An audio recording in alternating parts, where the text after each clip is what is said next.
Hello students. आज हम लोग डिस्कस करेंगे कोऑर्डिनेशन कंपाउंड के लेक्चर 30 में।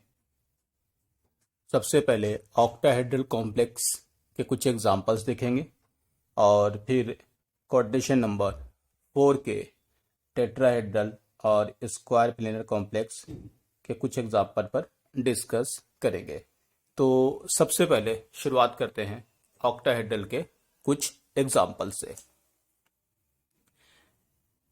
देखिएगा, सबसे पहले यहां लिखा है प्लेटिनम PtCl6 2 माइनस।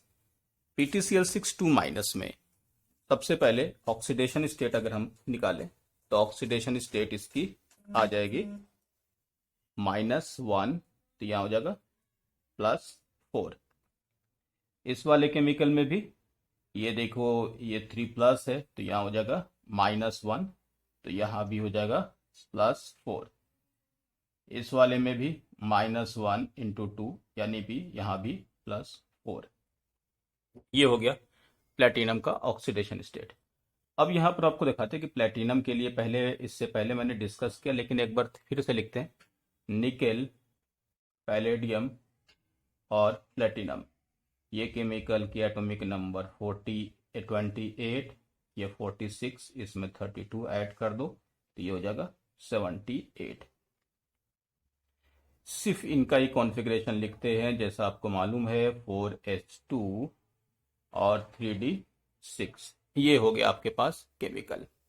ठीक है, अब मेनली हम लोग को यहाँ पर Pt+4, तो जैसा कि आपको मालूम है अगर यहाँ पर इनके लिए कॉन्फ़िगरेशन लिखे Ni के लिए ही +4 कॉन्फ़िगरेशन, यानी कि 4 इलेक्ट्रॉन हटा दो तो 2 यहाँ से और 2 यहाँ से। तो निकेल के लिए अगर हम यहाँ पर कॉन्फ़िगरेशन लिखें तो निकेल के लिए आपको लिखना होगा Ni+4, तो ये हो जाएगा 3D6। ठीक है, Ni का कॉन्फ़िगरेशन। तो उसी तरीके से, क्योंकि आपको पता है कि सेम केमिकल उसी के नीचे वाला मेंबर अगर हम लोग यहाँ पर Pt+4 लिखेंगे तो ये हो जाएगा 4D6, और इसके बाद यहाँ पर प्लेटिनम 4 लिखोगे तो ये हो जाएगा 5D6। ये हो गया आपके पास प्लेटिनम का कॉन्फ़िगरेशन। अब एक बात कि हम लोगों ने यहाँ पर एक और चीज़ देखा था, 3D 4D और 5D। 3D 4D 5D में जैसे मैंने आपसे डिस्कस किया था कि Z इफेक्टिव नीचे जाने पर, यानी कि प्रिंसिपल क्वांटम नंबर बढ़ता है तो Z इफेक्टिव की वैल्यू बढ़ती है। अब Z इफेक्टिव की वैल्यू बढ़ने का क्या मतलब, Z इफेक्टिव जितना ज़्यादा होगा तो न्यूक्लियस की पावर उतनी ज़्यादा होगी। वो क्या करेंगे कि लिगेंड के इलेक्ट्रॉन को वो मेटल आयन जिनकी Z इफेक्टिव ज़्यादा है वो अपनी तरफ खींचेंगे। जब अपनी तरफ खींचेंगे तो लिगेंड के इलेक्ट्रॉन और मेटल के इलेक्ट्रॉन के बीच में रिपल्शन होगा। उस रिपल्शन की वजह से डेल्टा O की वैल्यू बढ़ जाएगी। तो इस केस में हम लोग को यहाँ पर ये समझना होगा कि डेल्टा O की वैल्यू यहाँ पर बढ़ गई, जो इससे पहले भी हम लोग डिस्कस किए हैं। लेकिन तो यहाँ पर आपको बता दें कि 3D से 4D में डेल्टा O की वैल्यू बढ़ेगी, 4D से 5D और ज़्यादा बढ़ेगी। तो अब आपके पास यहाँ पर ऑप्शन है कि प्लेटिनम केमिकल के साथ अगर हम लोग यहाँ पर बात करें तो प्लेटिनम केमिकल में +4 है तो डेल्टा O की वैल्यू बहुत ज़्यादा है। तो उस केस में ऐसा होगा कि डेल्टा O की वैल्यू के बढ़ने से पेयरिंग शुरू हो जाएगा, यानी इलेक्ट्रॉन की पेयरिंग। तो अगर हम आपसे पूछे कि Pt+4 जो है यहाँ पर इन केमिकल के साथ जो वहां पर दिया हुआ है वो स्ट्रॉन्ग फील्ड लिगेंड जैसा अगर काम करता है, तो जब स्ट्रॉन्ग फील्ड लिगेंड जैसा काम करेगा तो उस केस में अगर D6 है तो D6 में बताओ क्या होगा कि D6 में हम लोगों ने इससे पिछले क्लास में देखा था N की वैल्यू पेयरिंग के बाद, यानी कि delta O greater than EP होगा तो N की वैल्यू 0 होगी। तो आपको यहाँ पर एक चीज फिर से कॉमन वे में बता दें कि अगर कोई मेटल या मेटल आयन 4D और 5D सीरीज का होगा तो वहां पर आप लीगेंड के नेचर को मत देखिए। यहाँ पर वीक है वीक से या स्ट्रॉन्ग से मतलब नहीं है। वो मेटल आयन की जो प्रिंसिपल क्वांटम नंबर है उसी से डेल्टा ओ की वैल्यू इतनी ज़्यादा बढ़ जाएगी कि वो ईपी पर डोमिनेट कर जाएगा। तो इस केस में हम लोग यहाँ पर देखिए कुछ लिगेंड वीक है, कुछ स्ट्रॉन्ग है, स्ट्रॉन्ग के साथ वीक मिला हुआ है, यानी मिक्स्ड लिगेंड हो या वीक लिगेंड हो उनको आपको नहीं देखना है। तो वहाँ पर वो स्ट्रॉन्ग जैसा ही काम करेगा। तो यहाँ एन की वैल्यू 0, और ये क्योंकि ऑक्टाहेड्रल कॉम्प्लेक्स है तो इनर हो जाएगा D2sp3 0, यहाँ भी हो जाएगा D2sp3 और ये भी होगा 0 और D2sp3। तो ये हो गया आपके पास प्लेटिनम का एग्जाम्पल। अब इसके बाद दूसरा केमिकल हम आपको दिखा रहे हैं Fe। Fe का यहाँ अगर देखा जाए 0 है तो यहाँ पर क्या हो जाएगा +2। नेक्स्ट में यहाँ पर उसकी तरह आपके पास यहाँ भी 0 है तो यहाँ भी हो जाएगा +2, क्योंकि चार्ज +2 है, यहाँ 0 हो जाएगा +2। तो अब आपको यहाँ दिखा दें मैग्नीज +2, उसके बाद आयरन +2 और इसके बाद है कोबाल्ट +2।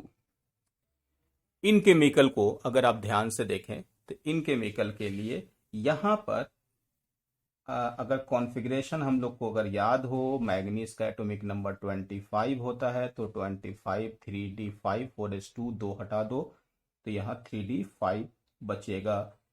आयरन +2 के लिए भी हम लोग ने देखा है 26 एटॉमिक नंबर है, s के इलेक्ट्रॉन हटा दो d6 हो जाएगा।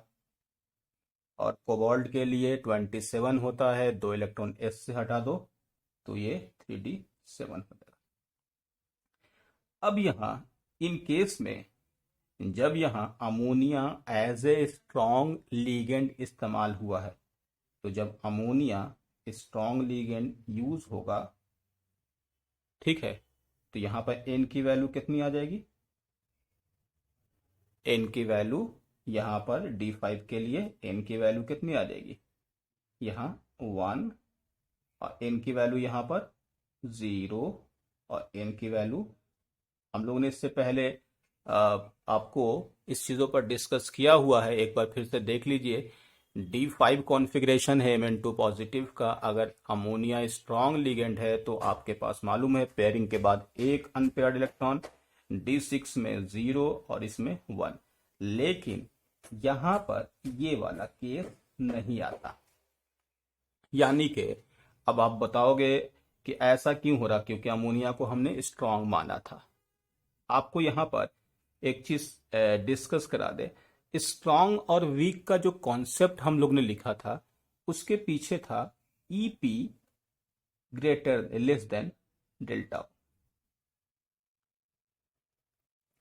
अगर डेल्टा ओ की वैल्यू ईपी से ज्यादा होगा तो वो स्ट्रॉन्ग जैसा काम करेगा। लेकिन तो हम लोग के पास तो हर बार यही था कि लीगेंड में बोला गया कि नाइट्रोजन देख लो और कार्बन देख लो, वो अगर किसी लीगेंड की तरफ लगा हुआ तो वो स्ट्रॉन्ग जैसा काम करेगा। तो हम लोग को वो एक तरीका बताया गया कि हर बार ऐसा। लेकिन कहीं पर कुछ कुछ जगह पर मेटल के चार्ज भी मैटर करते हैं। तो देखिएगा Mn2 positive, iron 2 positive, cobalt 2 positive में यहाँ पर जो न्यूक्लियर चार्ज है, इनका जो न्यूक्लियर चार्ज है वो कम होता है। तो उस वजह से जब उनके बीच में रिपल्शन होता है लीगेंड के इलेक्ट्रॉन और मेटल आयन के इलेक्ट्रॉन के बीच में, तो उस रिपल्शन में डेल्टा ओ ईपी पर डोमिनेट नहीं करता है। जब डोमिनेट नहीं करेगा तो यहाँ पर जो भी केमिकल होगा यानी पेयरिंग के चांस नहीं होंगे। तो इस जगह पर अमोनिया को एज ए वीक लिगेंड इस्तेमाल किया जाएगा, यानी कि ये वीक फील्ड लिगेंड। और जब वीक फील्ड लिगेंड है तो डी के लिए आपके पास यहां पर ऑप्शन क्या होगा, D5, D6 और D7 में वीक फील्ड लिगेंड के लिए एन की वैल्यू क्या हो जाएगी बताओ, 5, 4 और 3। तो ये इंपॉर्टेंट बात यहां पर ध्यान रखिएगा कि जो केमिकल आपके पास दिया हुआ है तो अमोनिया को एज ए स्ट्रॉन्ग लिगेंड लेना होगा, लेकिन ये केमिकल जब दिए हुए हों तो वहां पर आप उनको वीक जैसा इस्तेमाल करेंगे। तो Fe2 पॉजिटिव है, यहाँ 4 ले लिया और आगे का ऑर्बिटल इस्तेमाल कर लिया। इसमें 5 ले लिया और आगे का ऑर्बिटल, यहाँ पर आपके पास 3 और आगे का ऑर्बिटल यूज कर लिया। नेक्स्ट में Ni के लिए -1 -2 है, तो यहाँ कितना होगा +4। ठीक है, निकेल के ऊपर चार्ज कितना हो गया +4। अब एक बहुत इंपॉर्टेंट बात, जैसे किसी केमिकल के ऊपर +1 चार्ज है, +2 चार्ज है, +3 चार्ज है, +4 है, यहां इस तरीके से आने पर साइज ऐसे बढ़ेगा।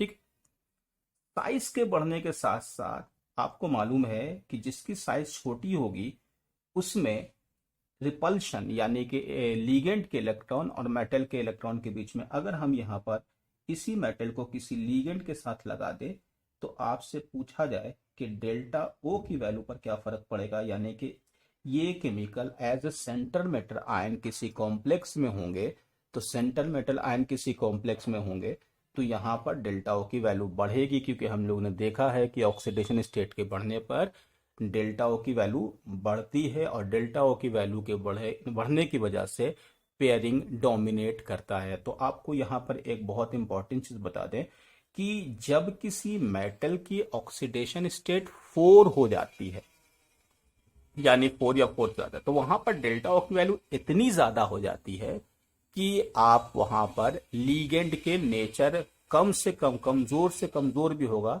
तो उसका कोई मतलब नहीं होगा वहां पर, इसी के वजह से एज ए कॉम्प्लेक्स स्ट्रॉन्ग जैसा काम करेगा। तो यहाँ आपके पास निकल के साथ फ्लोरीन लगा हुआ, जबकि ये वीक लिगेंड है, लेकिन इस चार्ज की वजह से निकल जो केमिकल होगा उस केमिकल का जो नेचर है यहाँ पर एज ए स्ट्रॉन्ग काम करेगा। फिर से बता दें कि आपके पास अगर कोई कॉम्प्लेक्स है उसमें मेटल के लिए इन की वैल्यू यानी कि ऑक्सीडेशन स्टेट के थ्रू जो वहां पर 4 होगा तो वो डेल्टा ओ की वैल्यू को काफी ज्यादा बढ़ा देगा। तो एफ के साथ भी ये स्ट्रॉन्ग जैसा काम कर रहा है। तो निकल के लिए बताओ कितना हो गया, 4 में D6 है, तो आपके लिए D6 में, और अगर वो स्ट्रॉन्ग है D6 विथ स्ट्रॉन्ग, जैसे देखिए D6 स्ट्रॉन्ग होगा तो क्या होगा D6 विथ स्ट्रॉन्ग इलेक्ट्रॉन की पेयरिंग, यहाँ हो जाएगा 0 और ये कर लो D2sp3। ये भी कॉम्प्लेक्स इंपॉर्टेंट है। इसके बाद रोडियम का कुछ कॉम्प्लेक्स लिखा तो कोई बात नहीं, एक बार हम लिख देते हैं cobalt rhodium iridium. Cobalt rhodium iridium के एटॉमिक नंबर 27 हो जाएगा, 45, 77। इनके लिए आपके पास फिर से कॉन्फ़िगरेशन 3D7 4H2। तो अगर आपके पास ये केमिकल है, यहाँ पर ऑक्सीडेशन स्टेट देख लें, कितना हो जाएगा कोबाल्ट के लिए, कोबाल्ट नहीं, यहाँ नेट RHCl6 है, Cl6 होगा, तो यहाँ पर +3, यहाँ पर 0 है, यहाँ पर भी +3 और यहाँ पर भी 0 है तो +3। ये हो गया इनका ऑक्सीडेशन स्टेट। तो ऑक्सीडेशन स्टेट इनका +3 आ जाएगा इस कॉम्प्लेक्स में।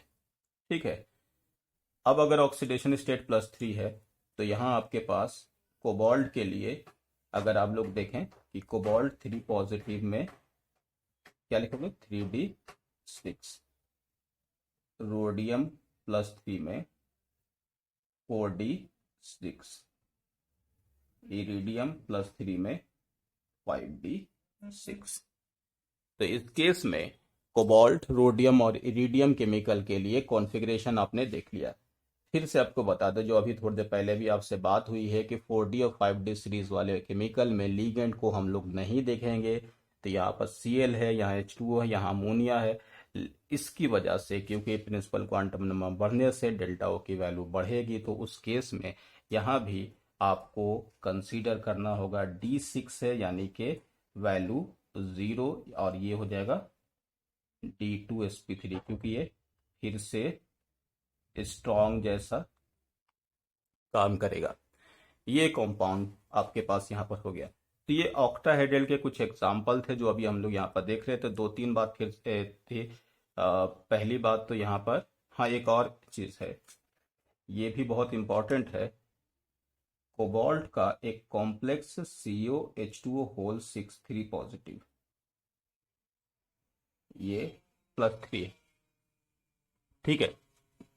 +3 केमिकल में अगर हम लोग कोबाल्ट की बात करें तो इस केमिकल में इनकी जो ऑक्सीडेशन स्टेट है, यानी कि यहाँ पर 3D6 है। वैसे अमोनिया तो स्ट्रॉन्ग लिगेंड का काम करता है, लेकिन oxygen donated chemical cobalt 3 positive में ये स्ट्रॉन्ग जैसा काम करता है due to maximum CFAC value, crystal field stabilisation. तो इसको बहुत ध्यान रखिएगा, ये सबसे मेन जो है यहाँ पर, यह सबसे इम्पोर्टेंट है, क्योंकि पानी को हम लोग वीक लेते हैं, लेकिन यहाँ पर स्ट्रॉन्ग, तो यहाँ N की वैल्यू 0 और D2sp3। तो ये हो गया N की वैल्यू, यहाँ पर हम लोग 0 ले लेंगे, और D2sp3। तो यहाँ फिर से एक बार रिपीट कर दे क्या क्या एक्सेप्शन बोला मैंने कॉम्प्लेक्स में।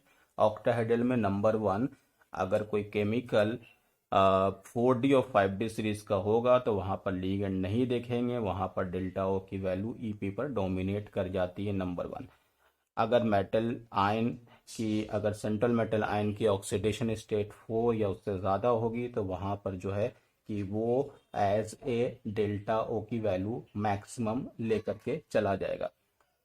फिर नेक्स्ट में आयरन, मैग्नीज या कोबाल्ट के +2 में अमोनिया को वीक लिगेंड लिया जाएगा, ठीक है।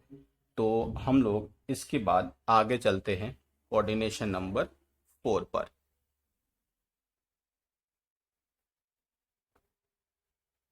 कोऑर्डिनेशन नंबर 4 में टेट्राहेड्रल और स्क्वायर प्लेनर दो तरीके के कॉम्प्लेक्स आपको मिलेंगे।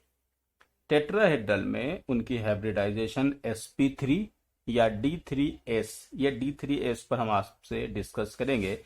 ये दो हाइब्रिडाइजेशन हो सकता। स्क्वायर प्लेनर में DsP2 होगा। तो सबसे पहले यहाँ पर हम लोग शुरुआत करते हैं NiCl4 2- में। यहाँ ऑक्सीडेशन स्टेट क्या हो जाएगा, +2, ठीक है। यहाँ भी ऑक्सीडेशन स्टेट बताओ क्या होगा, -1 × 2 यानी कि +2। यहाँ क्या हो जाएगा, DMg है, इस पर चार्ज -1 होता है, नेट 0, तो यहाँ भी हो जाएगा +2। ये हो गया आपके पास ऑक्सीडेशन स्टेट। तो निकल के केमिकल यहाँ पर दिए हुए हैं। निकल की अभी थोड़ी देर पहले कॉन्फ़िगरेशन लिखा था, तो Na+2 लिख देते हैं हम डायरेक्ट, या चलो एक बार लिख देते हैं 3D8 4s2। तो Na+2 होगा, तो हम लोग लिखेंगे Na+2 यानी कि 3D8, ठीक है। Na+2 यानी 3D8। अब ये केमिकल को ऐसे लिख दो, 1 2 3 4, 1 2 3 4 5 6 7 8, ये हंसुल के अकॉर्डिंग भर दिया है। अब आपके पास ये हो गया कि कोऑर्डिनेशन नंबर 4 है, तो आपके पास दो ही पॉसिबिलिटी है, या तो 4 ऑर्बिटल ये ले लो या ये ले लो। देख लो, हम सबसे पहले बात करें Cl की। Cl वीक लिगेंड है, तो वीक लिगेंड में इलेक्ट्रॉन को हंसुल के अकॉर्डिंग रखा जाता है, जैसे कॉन्फ़िगरेशन मेटल आयन का होता है वैसे ही छोड़ दो। तो उस केस में हम लोग यहाँ पर N की वैल्यू 2 लिख देंगे और हाइब्रिडाइजेशन sp3। ये हो गया वीक फील्ड लिगेंड के एक। अब जब स्ट्रॉन्ग होगा तो स्ट्रॉन्ग वाले केस में यहाँ हम लोग ये इस तरीके से फिर से लिख दें। तो स्ट्रॉन्ग वाले केस में ये इलेक्ट्रॉन को यहाँ पर पेयर करा दो। तो जैसे पेयरिंग कराओगे, तो पेयरिंग के बाद ये इलेक्ट्रॉन ऐसा आ जाएगा स्ट्रॉन्ग फील्ड में। तो आपके पास यहाँ हाइब्रिडाइजेशन क्या हो जाएगा, DsP2, और ये वाला क्या था, sp3।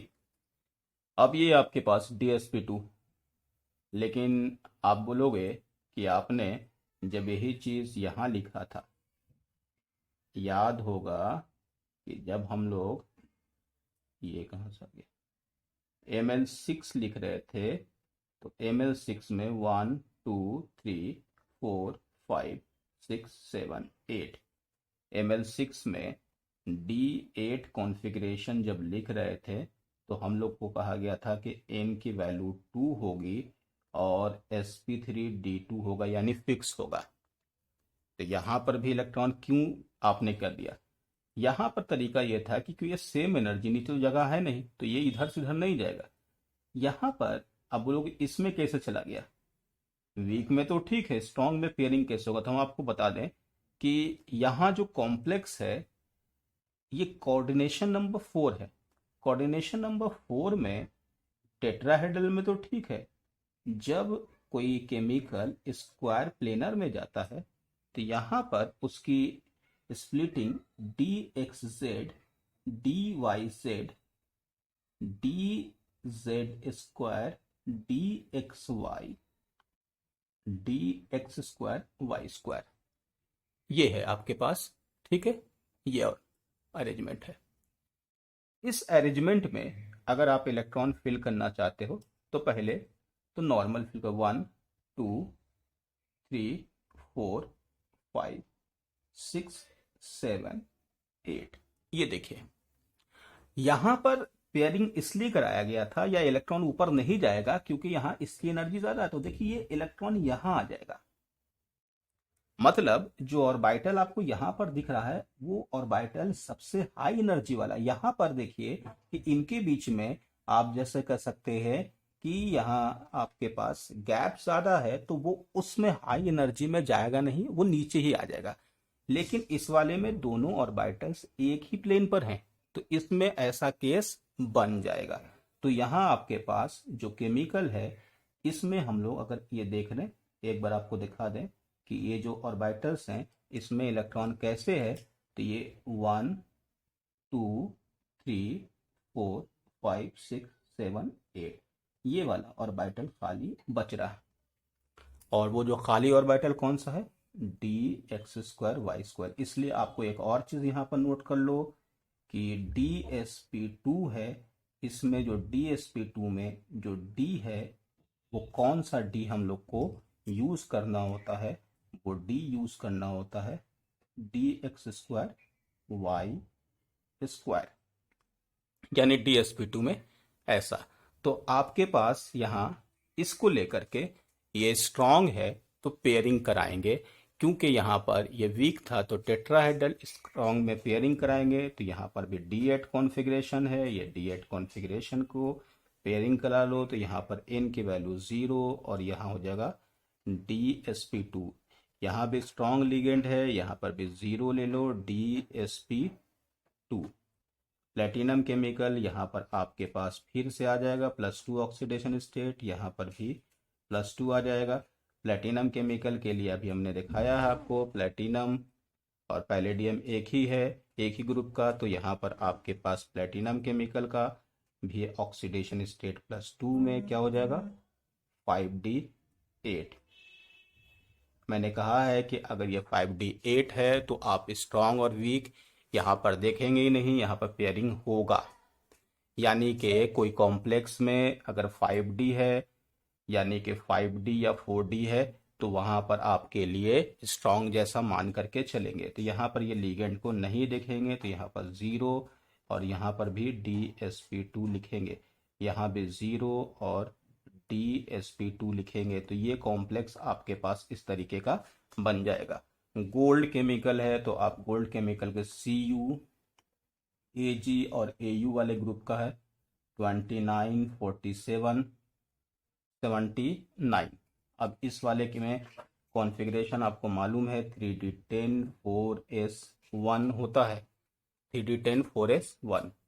तो अगर आपको कॉन्फ़िगरेशन यहाँ पर लिखना है तो इस केस में हम लोग के पास यहाँ 4d10 5s1 5d10 6s1 AU की ऑक्सीडेशन स्टेट क्या होगा -1, तो यहाँ पर हो जाएगा +3, तो AU +3, तो +3 में 5d8। देखिए फिर से आ गया यही वाला कॉन्फ़िगरेशन, D8 है तो यहाँ पर भी 0 होगा।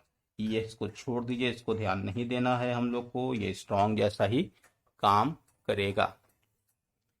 अब आपको यहाँ पर एक कॉमन चीज बता दें कि जब आपके पास कोई मेटल D4D और 5D सीरीज का होगा तो वहां पर हम लोग स्ट्रॉन्ग जैसा यूज करेंगे, यानी पार्शियली फिल्ड D ऑर्बिटल्स अगर 4D और 5D सीरीज के होंगे, यानी कि D7 होंगे, D8 होंगे या D9 होंगे, तो वहां पर कॉम्प्लेक्स को स्क्वायर प्लेनर हम लोग ले लेंगे। यहाँ कैडम, अच्छा यहाँ पे इससे कंफ्यूज मत होइएगा, यहाँ पर डी जैसे इसके बारे में तो स्ट्रांग है, तो ये कैडमियम जो केमिकल है ये जिंक फैमिली का है, जिंक, कैडमियम और Hg, ये 3d10 4s2।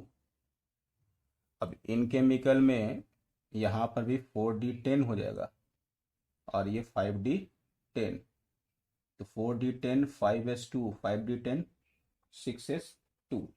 तो जब ये केमिकल होगा तो इसमें अगर आप CD+2 और Hg+2 या जिंक+2 लिखोगे तो यहाँ पर ये CD के लिए 4d10 होगा और Hg+2 के लिए क्या होगा 5d10 हो जाएगा।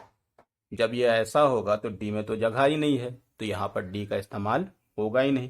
तो इस वाले केस में जिंक, कैडमियम और Hg वाले में कोऑर्डिनेशन नंबर 4 में वो टेट्राहेड्रल ही बनाएगा और sp3 होगा।